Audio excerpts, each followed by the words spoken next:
The last attack on the SLS had happened in an alleyway just off Lele Street. This was Charter Hill, one of the rich places in Night City, which is why I was struggling to find a good camera to peep through.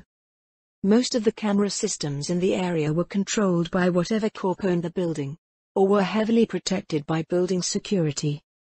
I quickly slipped out of another server as I could see a netrunner beginning to look around at the increased server load of me wandering around on it. Another bust. Dang it. We'll try to find another business, Hiromi added, and I nodded as I hid myself in a corner of the digital city. This area was cleaner than most other sections of the net. The net felt clearer and faster. But it was also much more dangerous. City center hadn't even been this bad, although that was because there were lots of little private shops all through the area. Not so much here. Most of the stuff was all kept controlled by the corporations in charge. I was watching the data move around, trying to find new access points, when I noticed it.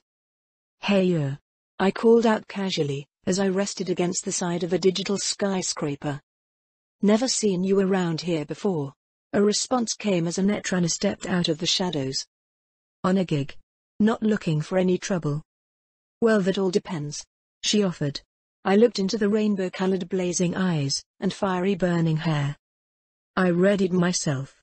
I didn't like threats. Especially not on the net. "I don't like threats.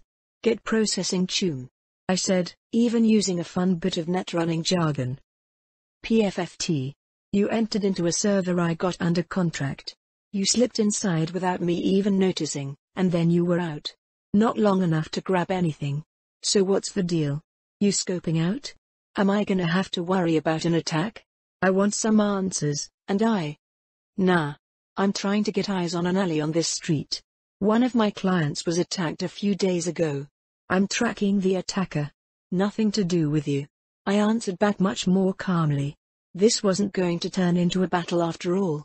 The woman looked confused at my words like I was talking nonsense. "What? So you tried to slip into protected servers to what? Peek through the cameras?" "Basically." "That's crazy," she answered instantly. "You'll run into ice and get brain fried. No one is stupid enough to do that."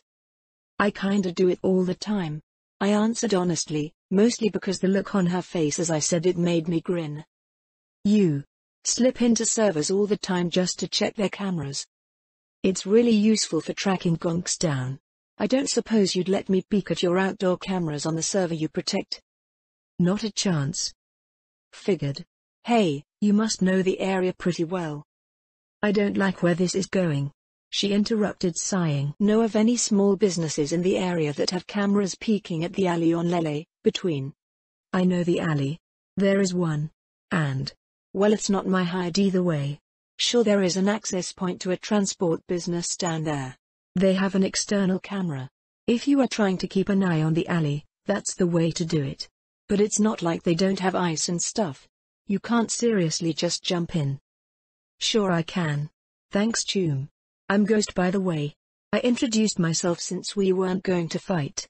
"Awesome, that saved me so much time hunting down the access point." "Blazed," she answers, and then to my surprise she follows me as I head down the steps she had pointed out. As I walked down into the steps, I instead came out into an open space, stepping out of the darkness of the transfer. The web was really silly sometimes. There it is," I confirmed, finding the access point without any fuss as I could see the data traveling through it. "Yeah. You following me for a reason?" "I kinda want to see you get stuck in the ice and brain fried," she answered, and I scoffed out a laugh as I decided to just ignore her then. I walked to the point, and after a few moments I breached the defenses, opening it up, and sending my demon into the system. A few moments later I waved at Blazed and slipped inside. I nodded, pleased. The security in this server was way lighter than the others in the area. I slipped past a blinded security demon, and then to a password-secured connection to the camera system. Less than a second later, I was breached into the door, the password accepting an admin password for this particular model of camera and letting me bypass the 10 seconds it would take to breach it normally. Then I was into the camera security logs, and I pulled up the date and general time. I copied an hour chunk and sent that on to my Tooms to begin examining. Then I just walked right back out. If we needed a different time period, I could always slip back on, but the longer I was on the server the more likely the increased load of my presence would be noticed. I stepped back out into the small open space, and to my surprise Blazed was still there. Bullshit. What? No way you just slipped the data that fast. That was what? 30 seconds? I mean, I just needed to copy an hour chunk of the camera logs, it wasn't really hard. Bullshit, that's bullshit. Okay? Anyway, thanks for the help. Fuck no. Hold on. I have to see this. She demanded, and then she walked over to the access point, and started poking at it. The seconds tore on, and I waited, and winced, as I could see her breach attempt. It was working, sure, but it was kinda slow. How the fuck? Did you fix their security or something? How'd you breach so fast? There's a bypass in that version of ICE they are using. I answered, and she looked to me, before scoffing and just stepping away, ending her breach attempt. Ghost? Yeah? Never heard of you. At least I don't think so. I mean, you aren't the only gonk calling themselves Ghost or a ghost. Yeah, I don't really hang out much on the net. I mostly hang out with Yoko at the roundabout. I do programming work. Shit. You program too? You any good? I'm pretty good. I do a lot of commission debugging work. Yoko bugs me all the time to fix her code. Yoko? Nova. Alright, I'll take it back. You aren't some 2-bit. I'm Blazed. Mostly contract security. Here. I blinked as she sent me contact info. Thanks? I responded, a little confused. Was I supposed to send my info back? Was this some sort of netrunner thing? It seemed so, as a moment later of me waffling trying to figure out what to do, her face shifted from a smile into a frown. Not in your league, huh? She responded, and I just shook my head. I just don't know what's going on. I really don't interact with people on the net much. I kinda just hop on to get whatever gig I'm doing done, and then jump off. Wait, seriously? I mean, how many hours on the net you got? I'm hitting about 21k. Mostly server security. They got me doing 12s every day. Yeah, I have no idea. I never kept track. I said instead of admitting it was less than 100 hours or something. The long camera hopping days had taken up most of that. Right. Yeah, makes sense. It's pretty common. If you run into a runner and you make contact a lot of time, we share contact info. Increase our contacts, you know? Someday I might call you up and offer a favor for work, or you can call me, and do the same. Usually we give each other heads up if we might need to aggro their server or something. Oh. Sure, here. I passed over the same contact info that Yoko used for my netrunner work. Mostly an email to send programming work to, but Blazed seemed pleased at that. Nova. Alright. I gotta get back to work then. Nice meeting you, Ghost. You too. I offered, smiling as she disappeared back into the depths of the stairs. I don't like her. I jumped at the sudden words in my ear. Mochiko trying to get a new output while on the job? For shame. Malcolm spoke up next, his tone absolutely teasing. What? I asked, wondering what these gonks were talking about. Mochiko, watching you flirt up a girl is entertaining, but maybe we should focus on the gig? Ichi added in next, and I heard Hiromi then choking for a minute. I wasn't flirting. Su'ur. Ichi responded back, really rolling with the sarcasm. I wasn't. Then I remembered they were fucking with me. I rolled my eyes at the boys teasing, as I focused instead on the gig. Okay, tell me you found our suspect. Found. The time was about right. Showing you what we got. You probably aren't going to like this. Malcolm offered, and I watched as a video was sent to me. It popped up on a screen in front of me and I watched in interest. As a van pulled up at the end of the alley. Our seller was sitting on a loading dock in the alley with his bag open. I have to give Hiromi credit. It actually did look like he was slacking off more than trying to sell stuff, but I wasn't a BD seller, so who knows how that worked. The van let out 2 men from the side door and I frowned. It wouldn't have been noticed in person. But the same function in my Kiroshi that blurred my face was in use on these men. I felt my hands tightening and I was glad we were in the net because otherwise my chrome hands would be creaking with how hard I was gripping. The two men walked over and one instantly punched the seller, throwing him around, as the other grabbed the bag, and then once they roughed up the kid they turned and left. The fact the seller didn't have a SLS guard was the reason this happened. The two men got back in their van and then took off. Not even in a hurry, just casually driving away. Motoko? I know what's going on. I answered back, furious. The video ended. Thankfully I closed my eyes and breathed in deeply, the virtual air not satisfying me in the way I wanted. The two men had the same glowing masks that all scavs tended to use. Fucking scavs. I didn't have time to jump out of the net and deal with my fury of once more facing scavs. No, instead I needed to track that van. It wasn't easy. But since I wasn't trying to look down a specific alley, I had a lot more options for systems to slip into. A cafe down the street, a clothing shop that had melted ice for security, a food stand on the street that had a security camera pointed at the street that could see the four-way intersection. We tracked them right down. As usual, scavs never expected retribution. Especially not for something this low level. Who would care about a single teenager selling XPDs in an alley? I would. Especially when they worked for my friend. I would. When they were attacked by scavs. And so unfortunately for these fucks, they had someone actively hunting them and they never even knew it. They took a right onto Pardy, not far from the assault, and then headed over the bridge to Arroyo. I lost them right after, because North Arroyo was all industrial parks, and there was no street-level cameras to peer through. I searched for hours, trying to find something on the other side of the bridge that would give me eyes on which way the van went. The only thing I could guarantee was that the van didn't take Republic Way into city center. They traveled through Arroyo. We even tried Malcolm's backtracing idea, following them from the other direction, but they actually just came from the same direction, and we lost them at the same place. What do we do now? Hiromi asked, and I hummed as I sat on the steps of a digital building to think. Watching the traffic slip by. Digital information traffic was kinda soothing to watch. Scavs. What were they doing? BD stuff? They didn't kill the kid, which was interesting. Why not? Northern Arroyo? What was in Northern Arroyo that would interest scavs? Industrial parks. Mostly abandoned, and 6th Street claimed most of them. I felt like something was there. Just on the edge of my tongue. I just couldn't solidify it. Any smart ideas, Malcolm? I asked, and he laughed, but I could hear the denial. I got nothing here, Motoko. Nothing fast anyways.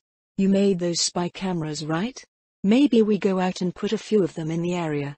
See if we can't get eyes on the same van later. The license plate was blocked. We would be tracking every van that travels through the area. That's a bit more work than I'm willing to do. Yeah. Then a trap? We send out another seller, and bait them into attacking? He offered and I hummed. Could work. Not really. No way my sellers would let themselves be bait.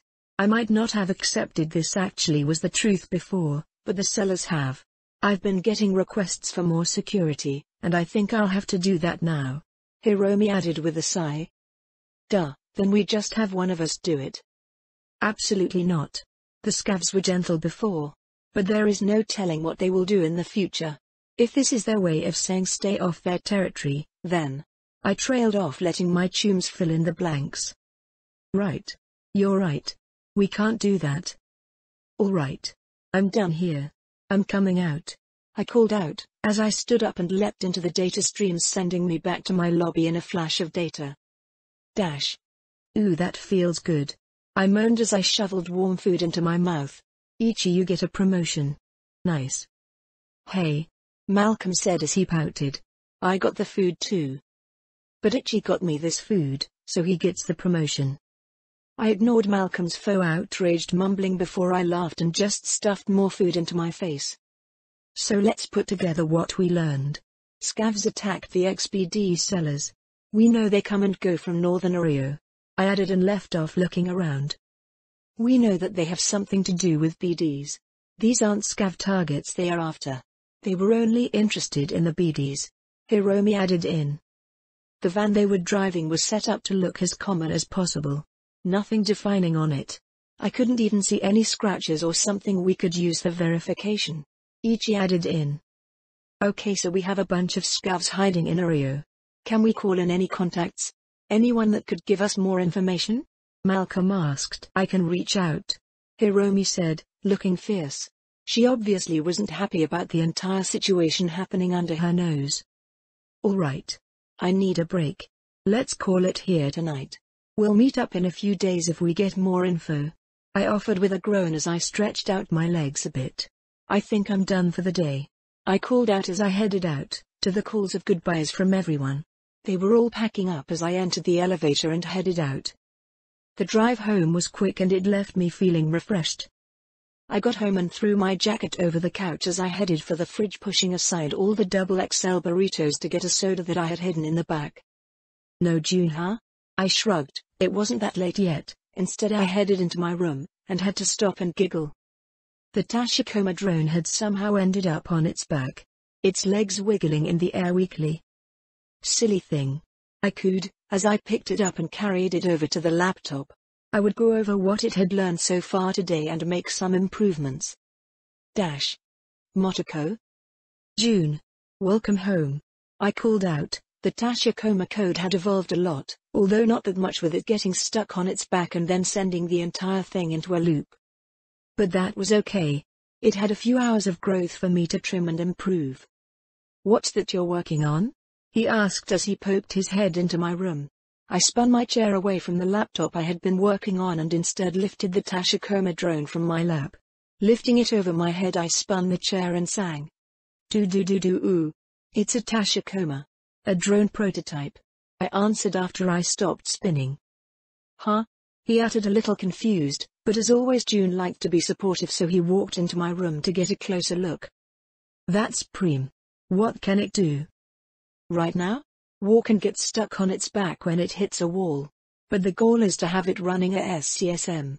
Mostly sneaking into places, maybe some assassination work. I'm going to install a gun into the chassis, once I got the kinks worked out. Why not just buy a drone? Those floaty ones are everywhere. The bombers? Those are garbage. It was originally a caretaker drone that people realized was cheap enough to duct tape a bomb onto.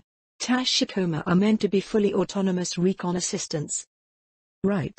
Why blue? It's cuter this way, I chirped, showing off the blue paint scheme. June just snorted and patted me on the head. Well, as long as it's keeping you busy and out of trouble. Only partially. I stole blueprints for a bunch of grenades from a really protected gun store server, and then found out that Hiromi's BD peddlers have been attacked by scavs. So we went on a hunt for Motoko.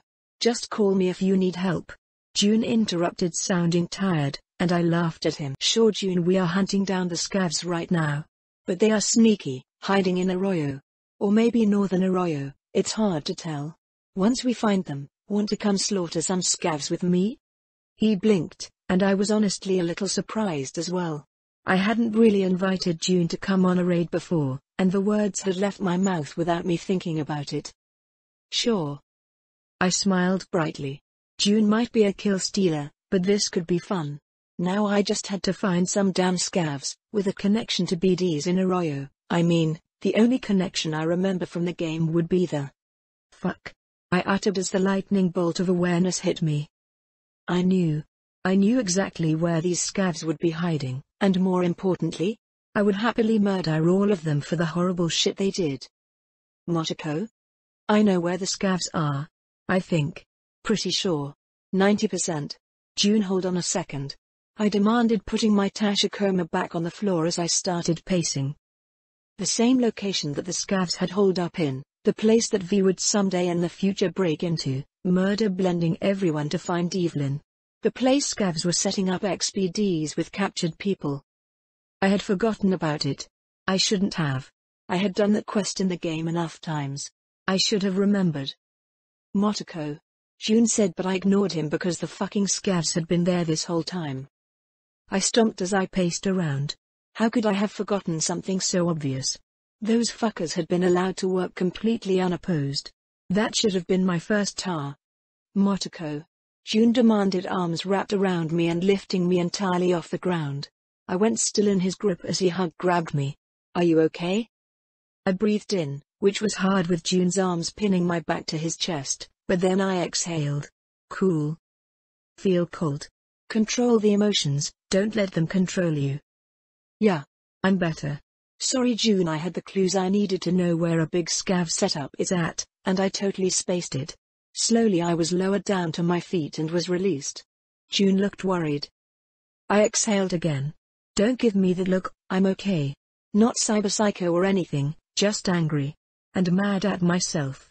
I know where a group of scavs are taking people and using them to make XPDs. And funnily enough, it's the same group that was attacking Hiromi's BD sellers. I literally spent hours searching for them on the net. But I knew where they were the whole time. I grumbled. June nodded then slowly, and pulled me in for a more normal hug. We'll get them. Hell yeah we will. I whispered back. So my night was a bit off from there. I ended up camping out on the couch with June, as he watched TV. We didn't talk much more about the scavs. I just tried to relax, but that was only that night. After a good night's rest, I headed out. First things first, I needed verification.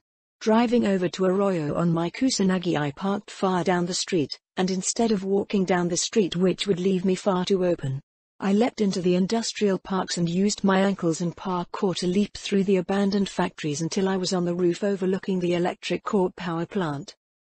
There I leaned down, hiding in the shadows of old brickwork to watch. The factory, as I expected, was active. Tires tracks run through an old gate in the destroyed asphalt and dirt loading area. I waited for a while, simply looking down into it. For now the rolling door was closed, and no sound escaped from within. The camera to the side of the door told me this wasn't as abandoned as it appeared. I began breaching, carefully, utterly slow and quiet. Slipping in, I accessed the camera, seeing the loading area through its eye. I then moved to the other cameras in the system. Smiling as just inside the plant there was a very familiar-looking van. I couldn't be 100% sure it was the same one, but hell, I was willing to bet. I took pictures of everything, going through every camera and gathering everything they could see. Then, since I was fairly confident I was right, I pulled free of the cameras. There were men and women inside, and it hadn't taken but a single NCPD database check to verify they were wanted for scav-related activities. This was it.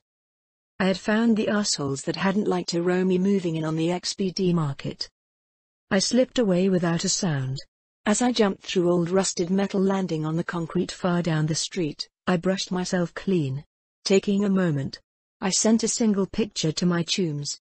The van parked in the dark plant, and a message. Found them. Dash. Motoko. You did it. Hiromi cheered as she slammed into me laughing in delight. I did. June gave me a reminder of some other info I had and I put it together, and then I went and checked it out. I said as I spun Hiromi around. We were all meeting up at my place, and Hiromi was last as she had school today so she had to finish that up first. This place is Nova. An old power plant? Kinda pissed the scavs claimed it. Malcolm added from the couch. Motoko says it goes down pretty deep.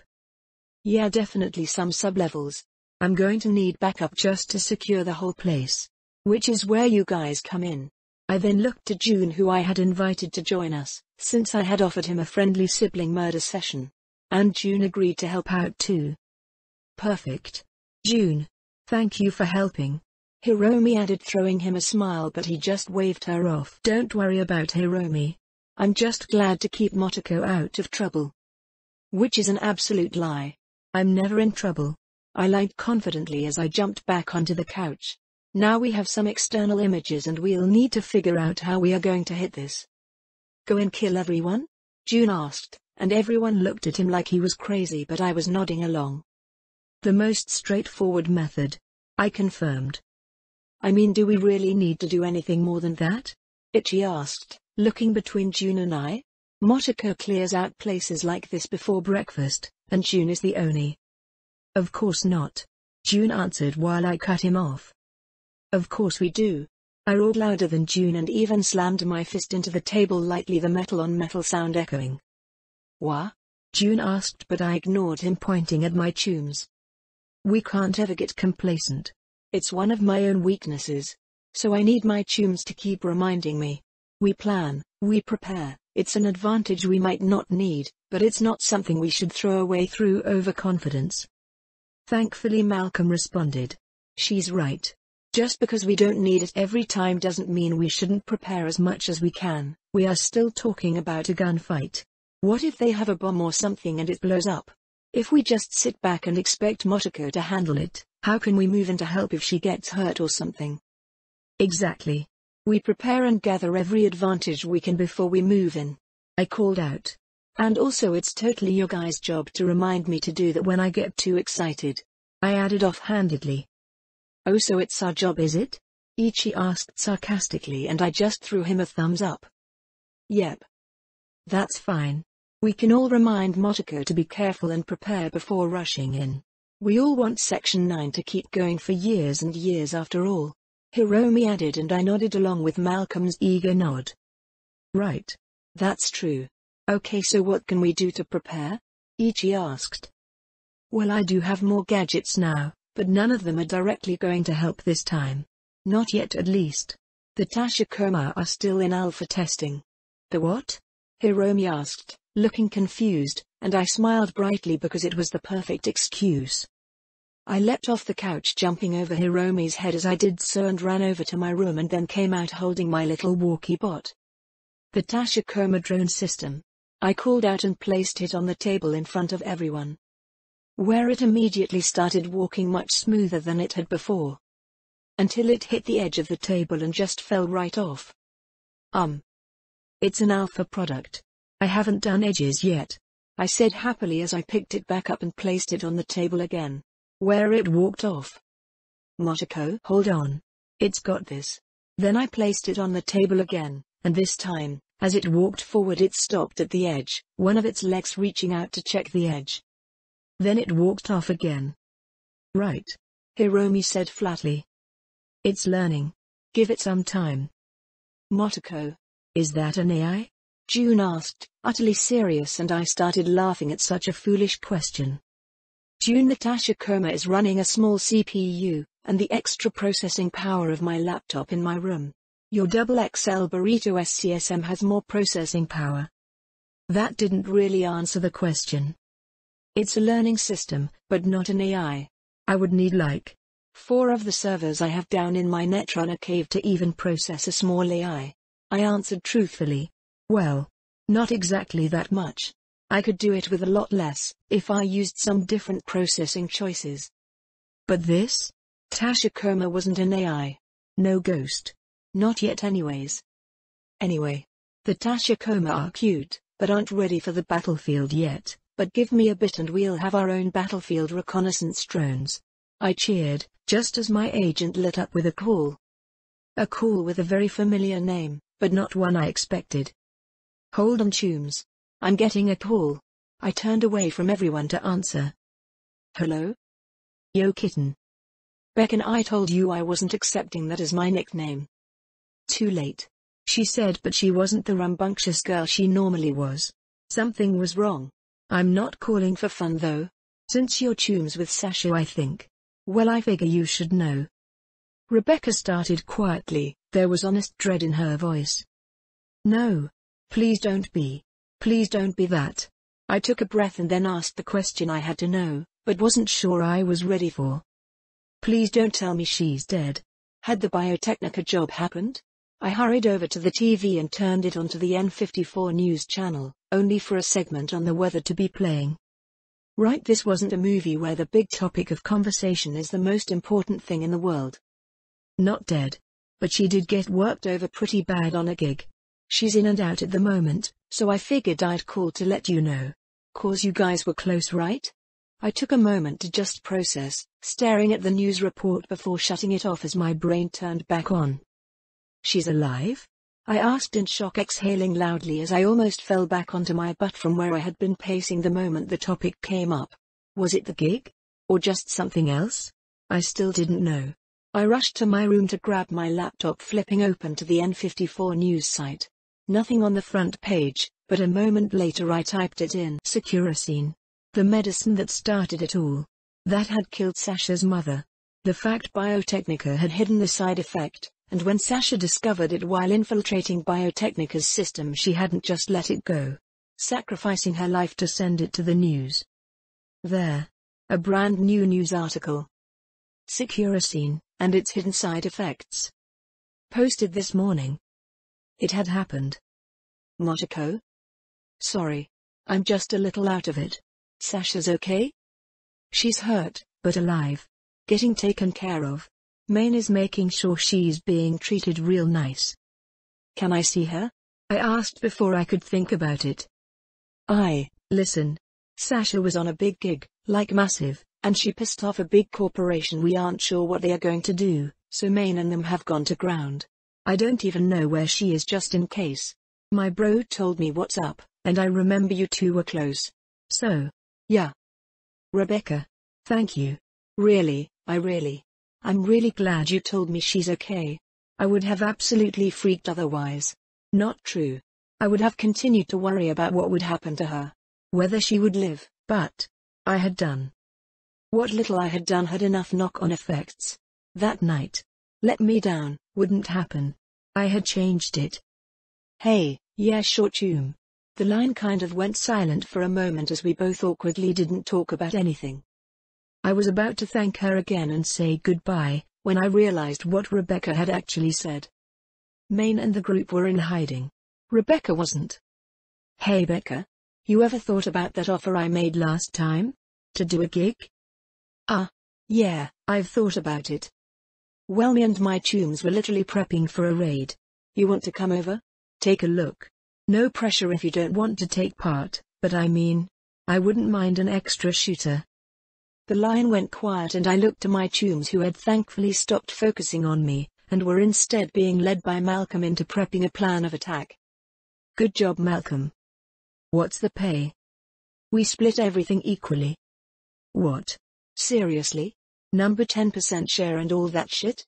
I don't even know what that is. No, everything gets split. We only make so much on our gigs because we all work together, and then try to get everything out. If someone isn't going to get more for working harder, why would they? Fuck it. I'm in tune. Alright, I'll send you the address. I cheered. We hung up just after and I turned to my chums. I got us another solo. Rebecca is going to join us and see if she likes working with Section 9. I'm trying to recruit her, so please be nice. I begged my friends. Sure. Malcolm offered, shrugging, and Itchy just nodded, but Hiromi was giving me a puffy-cheeked glare. Who's Rebecca? Hiromi demanded, eyes narrowed. She's a member of this Edge Runner crew I met at the Afterlife. She's very small, but pretty fierce, and she's cool. I looked over at the pictures that Malcolm had been pointing to. So what did you come up with? Well, first we all realized we were being stupid. So we are going to bring the Minotaur. Absolutely not. We don't even know how to use that thing. I interrupted instantly. Besides, the Minotaur was mine. My cute little stompy bot. Well, that isn't exactly the truth. Ichi answered back a little awkwardly. I stilled and then I felt myself glaring at the boy. What did you do? I demanded, my own eyes narrowed as I glared into the increasingly nervous boy. I might have been practicing with it. Malcolm too. He said, throwing his friend under the rampaging bus without hesitation or shame. I glared at Malcolm, who just coughed fakely. We might have pulled it out of storage and been learning how to use it. For Section 9, of course. It's an important skill to have. Hiromi knew. Malcolm continued the process, throwing Hiromi under the bus now. What? Don't tell her that. Hiromi snapped and then looked shy as I turned my glare on her. They asked me for fuel money. To be on Section 9 ZE since it was practice for the future. I accepted. You were too busy to learn how to use it, and having a Minotaur isn't something we could just ignore. Huh? Can I get a turn with it? I immediately whipped over to glare at June, who had just said something absolutely ridiculous. If anyone else got a turn, it was going to be me. Of course, June. Hiromi chirped, and that was when I could take no more. This isn't fair. It's supposed to be mine. We were mostly prepped with a new idea for our tactical assault when the doorbell rang. That must be Becca. I whooped happily, leaping over the couch. For a second I was tempted to open the door with the barrel of my boya in her face, But while it had been funny she had done that to David, it had also been a bit mean. I did check the camera before opening the door. Seeing her outside, I quickly pulled it open. "Becca." "Ah. Hey. Sup chum?" she greeted, and I smiled at her awkwardness as I reached out and tugged on her hand, pulling her in. "Everyone. This is Rebecca, she's going to join us on our raid today," I called out, and I noticed all of my chums' heads looking over the back of the couch to see. Rebecca was very small, so everyone had to sort of tilt their head downward. June especially. "Rebecca, this is my team, Malcolm, Ichi, Hiromi, and my brother June." I introduced all of them as I pointed out all of them, each of them greeting her back with a wave or something, until June, who smiled at her from how he was looking over the back of the couch. "Any chum of my sister is welcome. Feel free to come and take a seat," he offered, and I looked down towards Rebecca only to see her disappearing as she sauntered over to the couch and took a seat rather close to June. "Hey tats. Call me Becca, okay?" she trailed off with a teasing trill to her voice. "Oh no. You are sure?" "Nova," she offered back with a smirk on her face that I recognized. I screamed internally. "No, June. Not another one. Not Becca. This couldn't be happening."